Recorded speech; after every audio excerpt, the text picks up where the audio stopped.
Assalamualaikum warahmatullahi wabarakatuh. Sekarang ini memang katanya pujangga-pujangga dulu itu kemungkinan sekarang ini yang dinamakan zaman-zaman edan ya, wong lek ora edan ora keduman ya. Jadi banyak pejabat ya, mulai menteri, DPR, korup ya.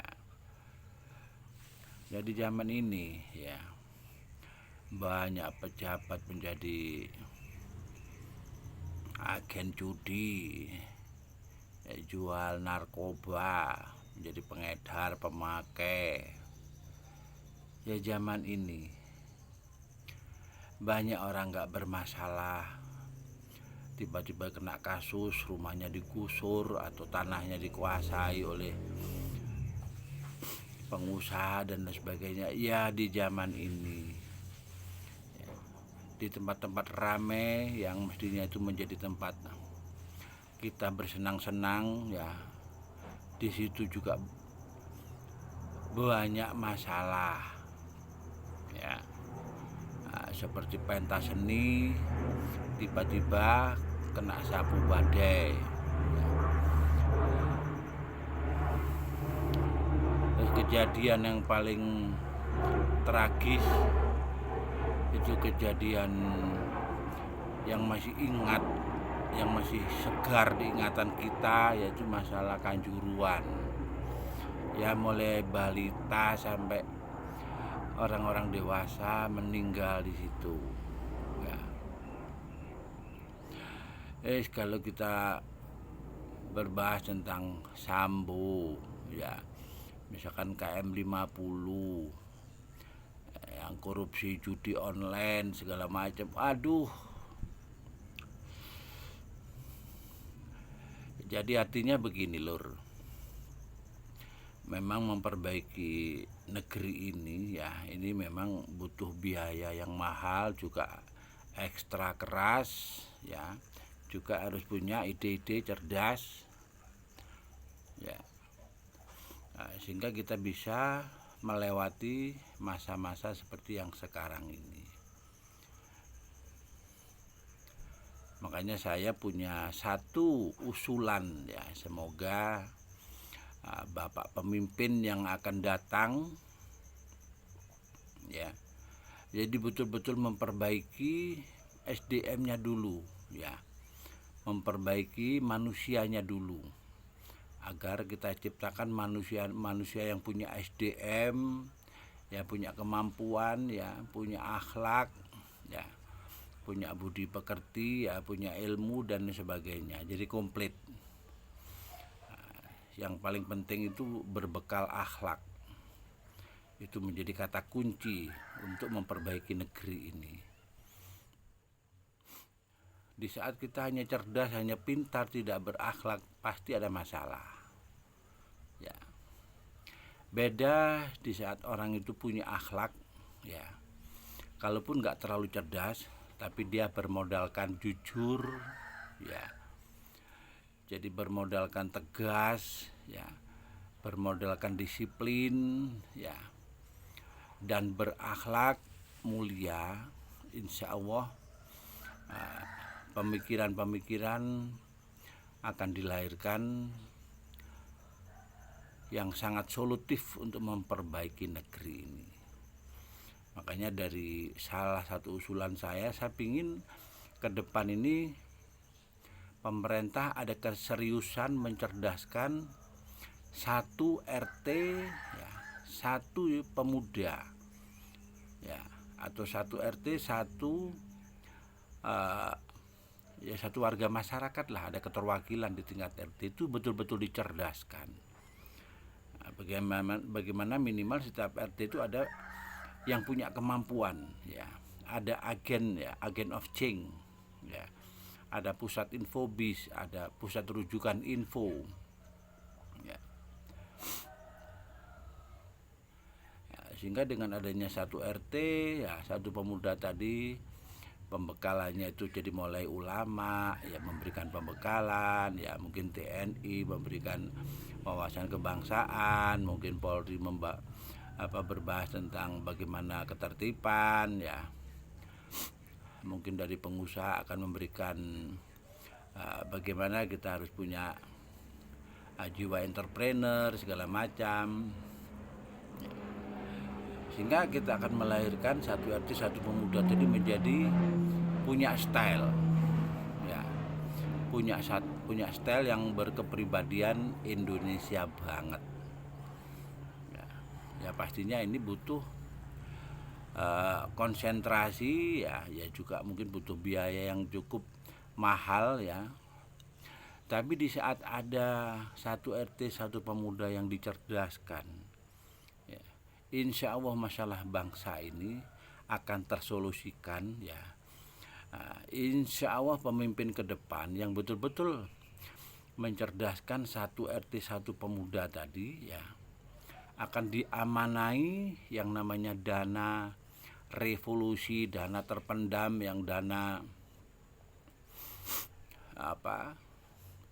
kekayaan alam kita, ya, yang digembar-gemborkan ada dana revolusi, ada dana yang disimpan oleh bapak bangsa dan lain sebagainya, ya insya Allah di saat pemimpin yang akan datang ini betul-betul ya mengedepankan akhlak, ya. Saya kira semua agama mengajarkan akhlak, ya budi pekerti, ya. Saya pastikan mengajarkan itu, ya. Dan yang tidak kalah penting, besar harapan kami terkait dengan budaya ini lebih kita munculkan, lebih kita tonjolkan, ya. Lebih kita berikan ruang, ya. Sehingga bagaimana di saat kita betul-betul memahami masyarakat yang berbudaya segala macam, ya, di situ akan ada nilai-nilai luhur, ya, ada nilai luhur yang harus kita pelihara, ya. Jadi besar harapan kami, ya, ke depan ini ada keteraturan, ya, jangan seperti sekarang ini, ya. Di saat kita melihat TikTok, ya, melihat YouTube, ya, medsos, ya, mulai presiden, mulai menteri, mulai DPR, ya, mulai para gadis, ya, para janda open BO itu di ruang yang sama. Coba sekarang kita lihat TikTok, ada yang open BO, ya. Di situ mulai presiden, mulai menteri, mulai DPR itu memanfaatkan itu semua. Di mana ada keteraturan, ya. Jadi campur aduk sudah, ya inilah zaman sekarang ini, ya. Jadi diarani zaman edan itu ya mungkin sekarang ini, ya. Ya mestinya oke lah untuk TikTok kan itu misalkan khusus untuk anak muda, ya bisa toh diatur seperti itu, ya zamannya Pak Harto dulu loh, ya. Jadi semua TV itu harus merelay yang namanya TVRI dulu, ya, sehingga informasi pemerintah ini juga nyampe informasi yang benar, ya. Jadi tidak seperti sekarang kita lihat di YouTube misalkan, waduh, judulnya tidak sesuai dengan isi, ya. Itu banyak kita jumpai, ya, di channel-channel YouTube. Nah itulah yang akhirnya rujukan atau tontonan, ya, itu bagi masyarakat itu yang mana. Nah dari situlah, dari konsep saya satu RT satu pemuda, ya, bagaimana kemudahan komunikasi antara anak bangsa tadi, frame-nya jelas, ya. Jadi misalkan RT yang di Malang sini mau berhubungan dengan RT yang di belahan bumi Indonesia ini diberikan kemudahan, sehingga ruhnya NKRI ini akan terbangun, rohnya NKRI ini akan terbangun. Nah, begitu juga bapak-bapak pendiri bangsa, ya, itu akan tersenyum, ya. Jadi produk-produknya bapak pendiri bangsa ini seperti Pancasila, GBHN, ya, Bhinneka Tunggal Ika, ya. Terus apalagi Undang-Undang Dasar 45, ya, itu akan terpelihara, ya. Bagaimana anak-anak kita juga kita berikan pengetahuan tentang sejarah, ya, sejarah para pahlawan, ya, sejarah Republik ini, ya. Bagaimana juga masyarakat juga kita berikan kemudahan untuk mengakses informasi yang terkait dengan kecintaan tanah air segala macam, ya. Sehingga ada gitu loh tontonan, ya. Misalkan terkait dengan kekayaan alam, budaya, adat, misalkan UKM atau apa saja, misalkan channelnya apa, misalkan terkait dengan yang misalkan kayak dakwah atau apa, itu channelnya apa, ya, sehingga ada keteraturan gitu loh, nggak seperti sekarang ini. Masya Allah sekarang ini, ya, kita lihat di YouTube, di situ ada yang goyang telanjang, ada yang begini segala macam, ya Allah. Semoga ya pemerintah yang akan datang, ya, pemimpin yang akan datang betul-betul ada kepekaan, ada kepedulian bagaimana membangun keteraturan di Republik Indonesia ini, ya. Kita ini negara besar, ya, negara besar. Nah, pasti ini juga banyak anak-anak bangsa yang cerdas untuk mendesain, ya, mendesain sistem informasi, ya, sehingga informasi yang kita kemas, kita desain tadi itu positif, ya, positif. Jadi nggak seperti sekarang ini kita melihat TikTok, tahu-tahu di situ ada open BO, ada yang hampir telanjang, ya. Nah, di situ ada live. Ini kondisi sekarang. Ya, semoga anak-anak bangsa dibekali akhlak dan punya kemampuan yang cerdas, ya, kedepannya ikut berkontribusi untuk kejayaan NKRI.